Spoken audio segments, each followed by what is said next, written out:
Okay, one of the more recent trends has been deep water jigging, which is basically involves dropping big heavy metal lure to the bottom, specifically made for this type of fishing. Once it hits the bottom, usually about 18 to 20 metres is the minimum that you use this technique. You can go down to about 120, 130 metres if you like, but that becomes hard work and painful. Hit the bottom, bail arm goes over.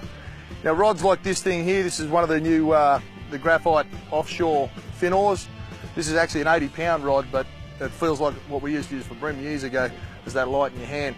But basically the most simple technique is to wind up the slack, take the weight of the rod, and then start a rhythmic jig, wind, retrieve. And it's shallow water, so we're just about at the top there. So drop him to the bottom. If there's any pelagics, or even your tuna and Spaniards and stuff like that will hit them, but they're more commonly used for amberjack, Samson fish, even cobia and trevally on deep wrecks and reefs. Okay, hit the bottom, right, bail arm over, long butt on the rod so it goes up under here, saves your back a little bit. Basically the rhythmic pump all the way up.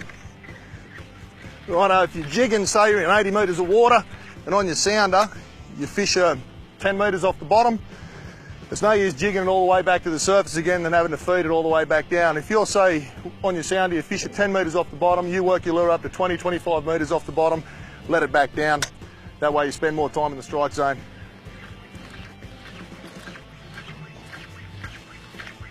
Okay, so over the last decade, deep water jigging for, as we say, things like kingfish and Samson fish has become a real passionate pursuit for a lot of guys.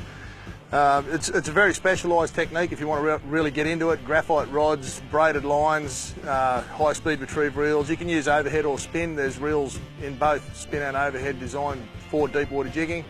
But there's been a real trend heading towards spin reels these days because the technology's made them a lot stronger and drag systems a lot better.